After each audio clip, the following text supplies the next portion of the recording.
my dad, one of my favorite memories of as a kid, my dad would take me to the racetrack. He would take me to DuQuoin, Illinois, to the Illinois State Fair, and there they had dirt track racing, and it wasn't NASCAR, it was like 2 levels down. And so many of these guys would eventually, you would see them on the NASCAR circuit. But we'd go every year and watch the stock cars. We'd all pick out our favorite car. And there's one thing about racing. You may be like, I'm not a racing fan or anything like that. But and I can get it. But at the same time, that's not the point. It was, you could just be walking near the area, and with even one car racing on the track, running through, you could just feel the power running all through you. I mean, it just, you could hear it for miles. And that was just one car. And then you put 40 of those cars racing together around, going at hundreds of miles an hour in the speed. And just the whole time, your body, just as a viewer, as an audience, is participating because you just feel the raw power. Well, I want to talk to you about some power today because Aaron, who works for Charlie Kimball, he's on the pit crew. Like when he comes in for a pit stop, he's changing out tires. Aaron, I got to coach him in football. He just recently, not recently, but he graduated Los Alamos High School too. He's a Los Alamos alum. But there's the car. There it is in the shop. Now, it's one thing to know all about this car. As you go in, if you're going to work on that pit crew, if you're going to drive that car, you need to know how it works. All the ins and outs, especially if you want to win a race. But it's one thing to have all the knowledge about the car, but when we're talking about faith, some of us, we can get into a trap where faith is just like this. Well, I know everything about the car. I know everything about how it works. But faith is actually getting behind the wheel of the car, sitting down and putting your foot to the pedal, like putting the pedal on the metal, and actually then you get to see the real and experience the real power of the car. That's the difference. That's the picture I want you to get, is we're talking about faith today.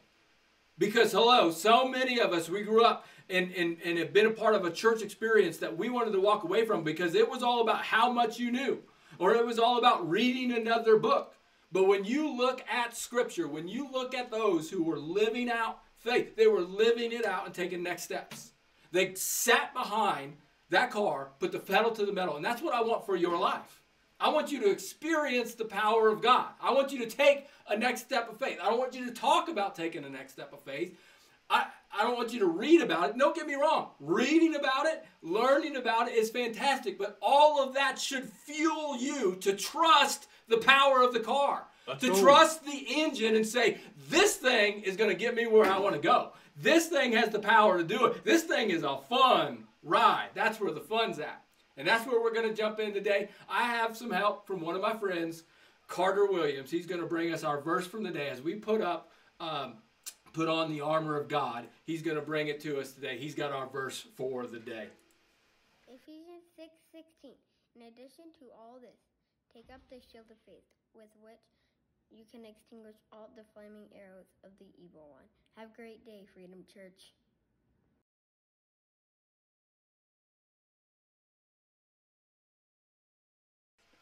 Carter, thank you so much, man. Awesome job. Thank you for giving us our verse.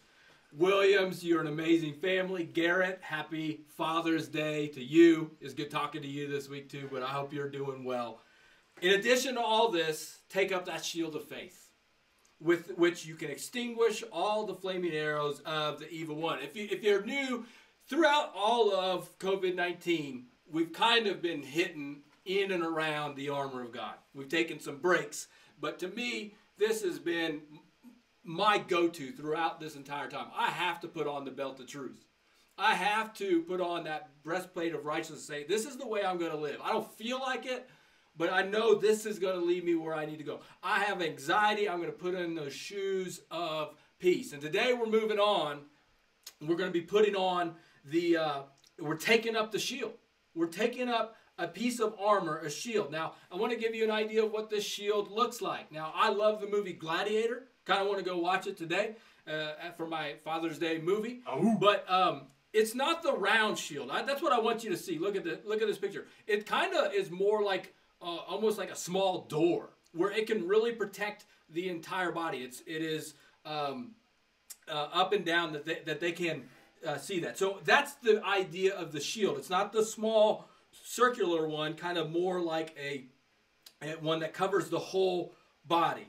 And it says to take up the shield of faith. Now this word in the Greek, when you talk about faith and you see it in the New Testament, it really is this idea of it being active. That it is something that is not a head knowledge. Oh, I have faith and I believe. It is something that you trust so much that you're willing to bank on it and move forward in that. And that's the type of faith that he's talking about. That this armor that we're putting on, that this move of God that we're moving towards, is something that we are on the advance. Now you think of the shield. The shield is like, oh, well, it's a protection. It's meant for defense. But we are not in a defensive posture. We are taking ground. And the battle is on. If you didn't know that, you have an enemy. It's not your spouse. It's not your kids. It's not your boss. All right? It's not the government. We don't battle against flesh and blood. We have an evil one, Satan, who wants to take you out, who does not want you to take a step of faith. But as we take on this battle, God's given you equipment. He's given you his shield that will extinguish those arrows. And so James, the brother of Jesus, in James chapter 2, he says this. He says in the same way, read James chapter 2 this week. It's fascinating. He says in the same way, faith by itself is not if not accompanied by action, is dead. James, he knows faith is active. Read chapter 2 when he talks about it because he shares some more, but that's the summary of it. If it's not active, if faith doesn't produce me taking next steps forward, James would come out pretty boldly and say, I don't know if you have faith. I would question it. I want to see some steps of faith. I remember one of my favorite parts of summer was going to summer camp. So if you went to summer camp either as a student or if you went to summer camp as a leader, go ahead and put in the comments summer camp. I went to summer camp. Now I went more times as a leader, and I will say this: sometimes I question why I went to summer camp so much, because there was some good things, but there was also like you would get like 4 hours of sleep, if that, per night. You're staying up super late, drinking a ton of Mountain Dew, and then you're getting up at 4 or 5 a.m. in the morning. I remember as a leader, my first time as a leader for a youth group. I'm the youth pastor, and I'm in charge. And we get there, we unload all of our stuff, and one of the sixth graders, they come in, and they're like, Pastor Mike, little Ricky, he went into his bunk, and he took all of his meds, his whole week's worth of meds in one shot. I'm like, we're minutes into this camp thing. I'm about floored. I'm calling his dad to kind of figure out what's going on. Fortunately, his dad said, it's okay. Those meds that he took, it's okay. He'll be all right. He's just going to be really calm throughout the rest of the week. And I'm like, thank you, Jesus. Amen. That was awesome. So I didn't appreciate that as a pastor. It freaked me out and drove me nuts. But little Ricky, guess what? He was calm all week long. It was the best I'd ever seen him behave. So it was great. There's moments like that, but then working with teenagers at summer camp, I'm telling you, it was some of the best memories that I can have, where you can have life transformation in 1 week, where amazingly enough, you put the cell phones away, all right? No distractions. You get the TVs and screens away. You spend time worshiping together. You spend time in groups together talking about the word. You spend times praising and singing. Then you spend times together where you are by yourself alone, just you and God. Then you go and you play some games and you're having fun and you're doing activities and you do that day after day after day after day, and it's no wonder that God speaks. In fact, as a pastor, I would often say to our group, God has something for you, don't miss it. God has something for you, don't miss it. And we would say at the end of the week, I want to hear what God spoke to you. And more times than not, they would have something that God spoke to them. And then we'd say, hey, here's the spoiler alert. And this is a spoiler alert for you. God has something for you, don't miss it. God has something for you every day if we're looking for it. And it's amazing when you go to summer camp that you put away all the distractions and you get in with God's people singing, coming together, and then you're also spending time with Him in His Word by yourself. Then you're in groups and you're talking about it, that God speaks to your life and He shows you a next step. I remember two guys specifically. One was Zach and one was Brian. Same year. Had a great conversation. Both of them, one was a junior going into a senior year. One was a senior. And he had just graduated. And we said, God has something for you. Don't miss it. Well, Brian, he was going in, and Brian was heavy into drugs. And he was in a bad family situation, but God got a hold of his life during that week. And Brian was, we had so many great conversations. And he was very authentic and sharing. And so we mapped out what's your next steps when you get home, because you got some tough choices to make. You got some tough conversations that you need to have. And he's like, here's what I need to do. And he had his next steps lined up. Awesome. Now, he's not part of my youth group. At that time, we didn't even really have social media, so there's not really too much that you could do to follow up other than call his youth pastor, say how he's doing, and that sort of stuff. I'm not in his life every day. But, hey, awesome. Go, Brian. Zach wanted to be a race car driver. As an 18-year-old, he was already racing cars. Zach's dad loved that. And Zach's dad was all about Zach becoming a race car driver and going to school and getting that taken care of, but also he was going to start on that path and that journey. Only thing was, God got a hold of Zach at summer camp. And we said, well, God has something for you.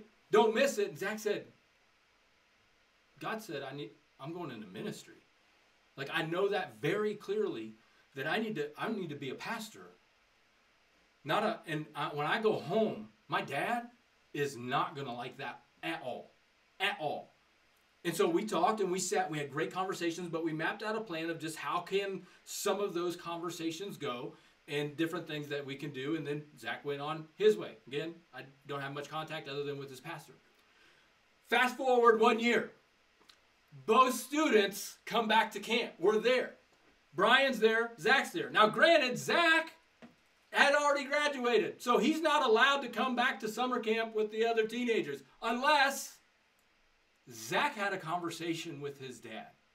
And Zach had some conversations with his pastor. Some tough conversations. Some uneasy conversations. Tears were shed, but Zach said, Dad, I know that God's calling me into ministry. And Zach came back the next year as a leader, hired on staff at that church, now leading other kids because he took that next step of faith. Brian, got to see him too. Hey, how did it go? How has this year been? And as we start sharing and unpacking, he's sharing the exact same story from the year before. Brian did not have any of the difficult conversations. He knew what he was supposed to do, but he was still dealing with the same relationships, the same hardships, the same struggle, the same addictions, and nothing had changed. Both of them facing different set of circumstances, but both of them knew some next steps they needed to take. I will ask you, which one had faith? Zach or Brian? Which one had faith? They both had faith if it just sticks in the realm of knowledge. I love Jesus and I want to move in this direction. But James would say, those who are active, who know what they're supposed to do, and they go do it. It's not going to mean that we're perfect. It's not going to mean that we don't fall down and we make some mistakes, but I'm going to continue to take next steps forward. That's the picture of faith. Amen. That's the picture of faith. And this goes on in Hebrews, because I want to put us in here, and this is where it gets a little bit hard when we get in the Bible. I'm going to go ahead and bring up Hebrews chapter 11 for you. I don't want Hebrews chapter 1. I want Hebrews chapter 11. If you're new to the Bible, this set of verses right here is like the hall of faith. Great examples of faith is what it says up here. It says, faith shows the reality of what we hope for. It is the evidence of things we cannot see. And then he says, through their faith, the people in days of old earned a great reputation. And it goes through. And it starts to talk about Noah. And it talks about Abraham, Isaac, Jacob, Joseph, Moses, Rahab, Gideon, David, Samson. You know them. Daniel, Jonah, all the greats. But something that we often forget when we read about that, something that we often think about is, oh, well, those are the greats in the Bible. And that's not me. I don't know that I could measure up. I can't be a great. They were human beings, just like you and I, who are giving, this is something that you might need to step forward in, and they have a choice. I'm either going to trust God or I'm going to trust myself and lean on my own. Both of them had circumstances where God had given them a directive, but then they also have the unseen. I don't know what's on the other side here. David is facing Goliath. God's with me, but he doesn't know how that story ends. He doesn't. He's a human being, just like you and I. In fact, James says in chapter 5, verse 17, James says Elijah was a human being, even as we are. I want you to understand, when you read about the greats in the Bible, they had great faith because they acted on it, even though they couldn't see it. They had a hope. They had a hope in something that was beyond them. So the question I want to ask you today, this is the question of the day. For dads, moms, for human beings, what story do you want your life to tell? Your life is telling a story. When you get out of COVID-19, when we're able to meet together again, what story will you be telling? Will it be one that advanced in faith? Not perfect. Still have issues, but we've advanced in faith and we've moved forward. Or a year from now, or 5 years from now, or 20 years from now, are we still going to be dealing with the same drama and the same issues? I want to know, what type of story do you want to tell? I know what story I want mine to tell, and I know what story I want for you, but it requires us to take this next step of faith. I want you to, this came from a book, 7 Habits of Great Leaders, called Stephen Covey. And it's a great illustration. Like, well, what story do I want to tell? He would say, close your eyes, close your eyes, close your eyes. Wherever, if you're driving, do not close your eyes. But you can close your eyes where you're at. And he says, picture yourself, and you're all dressed up. You're all in black. It looks like you're headed to a funeral. You can kind of see the scene. You're walking into a church. You're like, man, I'm headed to a funeral. And all of a sudden, as you start to walk in the doors and you kind of see some of the people and you start to say hello, this is post-COVID-19, so there's no mask or anything like that. You can see their face. You can be around. You can touch. And you start to notice it's some friends and some family members that you love, some people that you like, and you're like, oh, wow. But then you get a little bit closer and you see that who this funeral is for. And as you start to look around, you start to notice it is your funeral. And I'm not trying to be morbid, but the exercise, if you would really take a time to look, Stephen Covey in his book would say, as the pastor gets up and he invites people to talk, who are the ones that are going to get up and talk? Who are the ones that are coming, and what are they going to say? Now, you don't have control over who gets to talk at your funeral. You don't have control over what they say at their funeral. But what story is your life telling? That's the point of the example.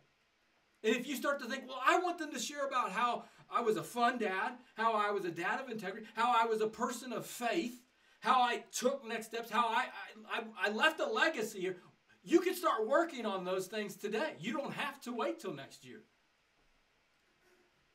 You know, part of going through this, again, is saying that I want to leave a faith legacy where I'm one where they're like, that guy got behind the car and he put the pedal to the metal. That guy loved Jesus and he loved others and he didn't hold back. Like, he knew how to take that car for a spin. That's what I want. So for some of you, I don't know what that looks like this year. I don't know what that looks like. Maybe it's befriending someone who looks totally different than you.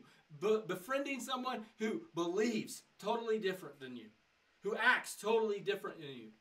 Maybe it's leading a connect group. Hey, I want to step up in my faith this year. Maybe it's not attending a group. You want to know who grows the most? You want to know who grows the most in a group, in a connect group at Freedom Church? It's the leaders. Why? Because you got to prep. You got to be able to say, I got to live accountable to these guys in the group. You want to grow more this year, lead a group. If you want to grow more this year, you want to be a person of faith, invite somebody to church. Share your faith. Here's what I don't want you to do. Because a disciple, you go and be a follower of Jesus, which Jesus said, hey, if you're going to be a follower of me, do as I say, but go tell other people about me. And you could be a Christian your whole life and never tell anyone about Jesus. You're not experiencing the full power of God in your life, and I want that for you. You can end that today. You could share your faith today. You may go through your whole life, and I recognize this isn't like it's happening all the time, but it could, where your friends accept Christ because you've loved on them and you've shared your faith, or you invited, and maybe it takes several years, and that's fine, but you haven't given up hope. There's something on the horizon, and God speaks into their life, and they give their life to Jesus Christ, and then you see, just like Sam getting baptized at Freedom, and all of a sudden you're like, my gosh, there we go. That's what we're here for, to see people come to know Jesus, and that's going to grow your faith as well. I don't know, what would grow your faith more this year? Reading another book about sharing your faith, or actually sharing your faith? Come on. Getting behind the car and putting the pedal to the metal. That's what I want, Freedom Church. That's how we leave a legacy. These guys were giants in the faith because they did what God told them to do. Yes. This was a crazy faith. Like, think about it. Noah's going and building a ship. At that time, it said it hadn't even rained yet. The water came from springs. And for years, they're putting together this ship. What are you doing, Noah? This is crazy. It'd be like, hey, let's build a rocket ship. And in several years, we're going to need this rocket ship, and we're going to go to Mars. We're building it because we're going to save the universe and go to Mars because Earth is done. You'd be looking at me like crazy. We're not doing that, by the way. All right? It'd be awesome to go on SpaceX. I think that was a pretty cool launch. But no, we're not doing that. These guys, in the moment, seem crazy, seem stupid, seem silly. How could you do that? Rahab, what's going on? You're trusting in these men. These men have been destroying your life, and you're going to put your faith in these guys? And she's saying, yeah, that's all I got. Like, what? The faith that they had seemed crazy at the time, but as they followed through, God did huge things. What does our world need right now? It needs hope. It needs men and women of faith. It needs you, the Christian church, the church, to be men and women of faith and take the next step forward. To be able to spread hope that you are called to go into the world. You. And we do that together as a church. So for me, as starting Freedom Church, it did not feel comfortable. It wasn't something that I wanted to do, but I knew it was a next step for us. Starting and getting a small group of people to say, hey, I need some help with the cameras and the lights and shifting things around. And having this vision in my mind that we're supposed to start a church, be a part of the church that changes the world. How are we going to do that when we're in closed confines and I'm just looking at a camera screen? God, that just doesn't make sense. Or when we started from scratch and there's just a few of us gathering for prayer in a living room. God, how are we going to change the world when there's just so few of us? But that vision for us to be a church that changes the world is still there. Why? Because Los Alamos, is unique. We have people coming from all over the world here. If you love Los Alamos, and I love Los Alamos, and we love Los Alamos, and we just share the love of Jesus, and he starts working in people's lives, and he starts working in homes, which, by the way, that's where we're all at right now. That's where all the conversations are happening right now. And guess what? That's where they need to happen, is in the homes. They're working in our hearts. He's working in our homes. And God starts changing lives, and he gets a hold of Los Alamos. If we change Los Alamos, we change the lab. And if God changes the lab, which is global, and you start changing the world. And to me, it sounds nuts. It sounds crazy. I'm not trying to build a big church or anything like that. But no, God has given us a vision. This isn't my vision. It's God's vision to say, you're supposed to go to the world. And we want to execute that to the best of our ability. And I'm going to be a person of faith that says, I trust you, and I'm going to do that. Now, it seems crazy, and it's almost like that. We can't do that. We can't change the lab. We can't change the way the scientific community in the world globally has their conversations. And there's no way we could do that. And I get overwhelmed and I get paralyzed because I'm like, I can't think of any way that is possible. You want to know how you make it possible? You want to know how you end racism? Because I've thought about that a lot. I'm like, how do we end racism? There's no systematic way to end it. It seems so big and global and impossible. How do you do it one step at a time? You do it one conversation at a time. Amen. One heart at a time. One story at a time. So all you need to do is take your next step. That's our mission. Helping people take the next step in their relationship with Jesus together. You take that step today, and we'll worry about the next step tomorrow. And that's what I want for you. When the disciples were up with Jesus on a mountaintop, and Jesus revealed to them kind of who he was, and he had just a few guys with him in that moment. They called the Transfiguration. They were up on a mountain, and I think it's in Matthew 17, but I don't know. I can't remember the address. But he brings them out, and they have this like mountaintop experience. Kind of like summer camp. You go, and you get this mountaintop experience. God, I see you more clearly. God, I want to go live for you. But then you go back to the real world. And they come back down the mountain and they experience the real world. If you continue reading on, and there's a boy who's demon possessed, and they're trying to heal him, and the disciples can't. And they come to Jesus and say, we can't heal him. And Jesus heals the boy. And then they look at Jesus and say, why couldn't we heal this boy? And Jesus comments on their lack of faith. And then he tells them, he says, but if you have the faith of a mustard seed, a little tiny mustard seed, just even a little tiny, you can look at that mountain and tell it to move. Come on.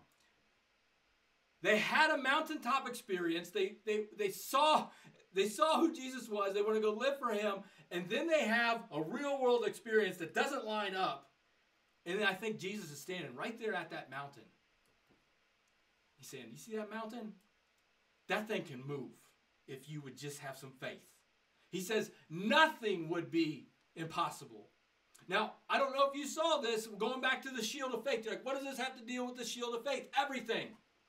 Because you put on the belt of truth. Hey, I'm going to live for you, Jesus. I'm going to put on that righteousness. This is the way. I know it doesn't seem right, but I'm always going to anchor in that truth. I'm going to live that way. I'm going to put on the shoes of peace. Now I'm ready to start taking some next steps forward.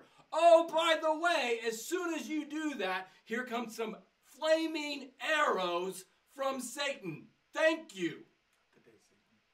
That's where I stop reading the armor of God and say, no, thank you, too much. I'm out of here. This is where you need to understand. When you go take a next step of faith, you got some arrows coming your way. You got some arrows of distraction that are going to be coming your way. You better expect them. You better get ready for them. Because you're going to go from mountaintop to real world. When this turns off, you got to face the real world. And what is it going to be? Satan does not want you to take next steps of faith. So he knows he can't take victory from you. You already have victory, but he can distract you. Think about flaming arrows. What were they meant to do? They weren't meant to kill. They were meant to distract.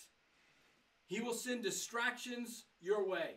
You're going to leave camp and be like, I'm ready to go live for Jesus. I'm going to go. And then something overwhelming is going to hit, and that vision is going to be too big, and I can't do it. And I get paralyzed, and I can't move forward. I'll stick with what's comfortable, Jesus. You'll get a flaming arrow of a financial hit. You're going to be like, hey, I'm going to start giving. I'm going to start tithing. I'm going to put God first with my finances. Flaming arrow, there goes some tires. You got to buy some new tires. There goes the water heater. Oh, man. You're going to be put to the test. Your faith will be put to the test. Now, you might be saying, is this God testing me, or is this a flaming arrow from Satan? I don't know. I really don't know. It doesn't even matter. You just know you're going to be tested, and go ahead and take the step forward. You're going to say, I'm going to start getting things right with my wife, I'm going to, or my spouse, and I'm going to really start focusing in on some things that I need to do relationally, and then boom, here comes a fight. And you know that's going to paralyze you. Or sometimes you're like, I'm going to get behind that car, I'm going to step on the pedal, I'm going to take a next step of faith. But God's going to say, hey, that's not the car I have for you.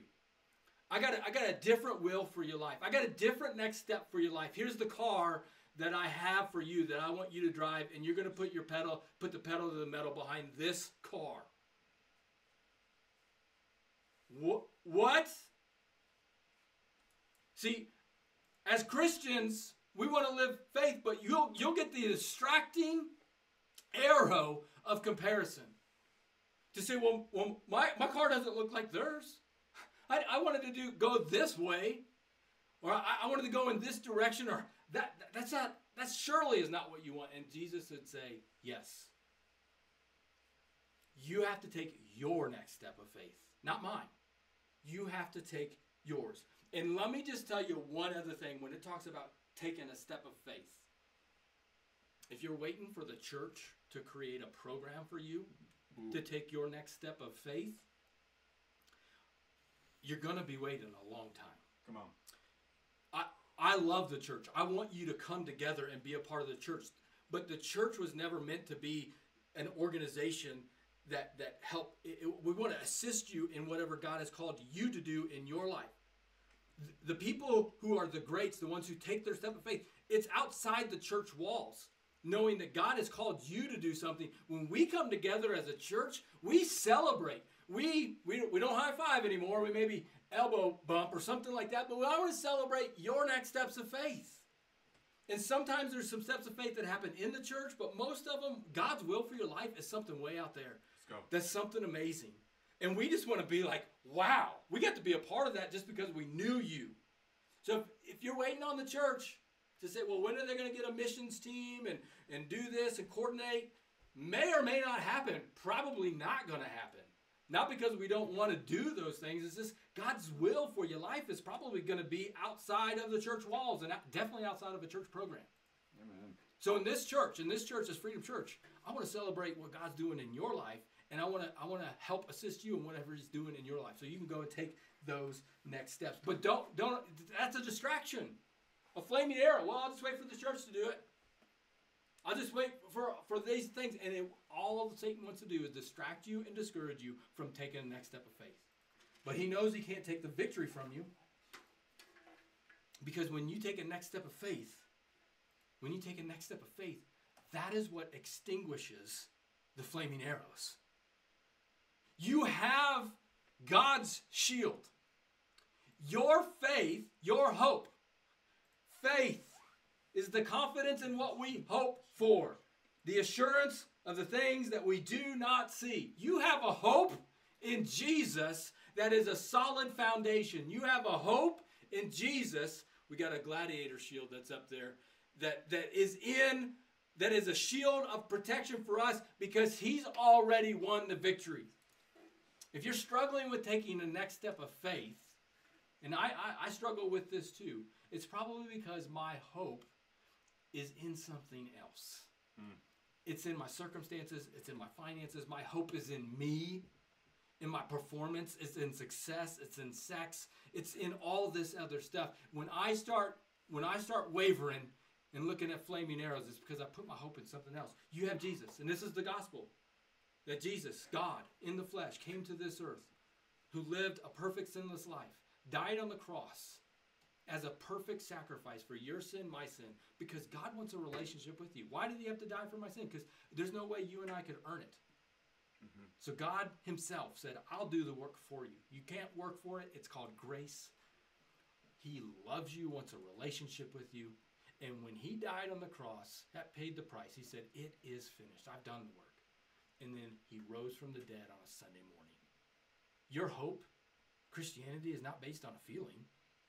It's based on an empty tomb. And that is a fact, that is the evidence that these guys could now move forward in something that they couldn't quite see. I saw Jesus rise from the dead. That's what they all witnessed. They wrote about it. They passed it on. That's our legacy now that we get to pass on. But it's also that journey of faith that says, I'm going to keep going. I'm going to keep taking the next step of faith. Because he's no longer in the grave, I can take a next step of faith. I can step forward, and God will extinguish those arrows. It's scary. It's risky. It's more comfortable to just put on the belt of truth. I'll put on the belt of truth. I'll just put on the belt of truth. I'll put on the armor. I'll put on the armor. I'll put on the armor. Oh, I tried to take a step once, and then here came the flaming arrows. Nope, I'm done. I don't want you to stop there. Neither does Paul. He says, you got a tool. Take up that shield of faith. Use it. Take up that shield of faith. Take one step at a time. One conversation at a time. One story at a time. And you'll see God change your heart. You'll know on the other side, you'll be like, I know the power of God. I felt the power of God because I stepped on that pedal. I took up the shield of faith, and now I experienced it, and I'll take another step forward because he's faithful. You serve a faithful God who's promised you protection against the enemy. And when you do that, and when I do that, you'll be taking ground. You'll see God change your life. He'll change the life in your home. He'll change Los Alamos. He'll change the lab. He'll change the world. Not because of how good we are. Not because of how good you are. But because of how good he is. And when the battle is over, and you put on every piece of God, he says you'll be able to resist the enemy and you will be standing firm. Mm-hmm. You got a firm foundation, freedom. Let's take our next steps of faith together. Let's pray. Father, I thank you for today. The enemy does not want us to put on the shield of faith. He cannot stand it, which is when we put on this armor, all of a sudden we got flaming arrows coming our way. I like reading about the armor of God until I get to this one, and then I'm toast. I don't want to take another step forward. I'd rather just run and hide. But Father, I thank you for your shield. As David prayed in Psalm 3, thank you. I can hold my head high and advance forward because I have a God who protects me, who loves me. And that's what I want to be. That's the legacy I want to live. That's the story I want to tell. Not one that was so consumed by all the distractions of life. No, I remember my purpose, and it is to live for you and you alone, God, and point other people to you. That's what I want to live for. That's who I want to be. That's what I want to pass on to my kids. I'm thankful that's what my dad passed on to me. And for generations who aren't even born yet, that's the story I want to be told. The legacy that lasts. I want to say thank you so much for taking the time to listen to the message today. I hope you felt inspired to take your next step of faith with Jesus. Just a couple next steps that you can take coming out of this. One, leave a review or a comment or share this message. That really does spread the message further and faster when you do that. Secondly, if there's a next step that you need to take coming out of this, head on over to our website, click Get Involved, and let us know exactly how you can take your next step. We would love to partner with you in that. And finally, if you have been impacted in a positive way through our ministries, or your family has been impacted in a positive way through our ministries, go on over to our website and click Give. And if you want to partner with us financially, that would be huge in getting the message of Jesus out through our ministries. Thank you again for stopping by the podcast. Have a wonderful week. God bless.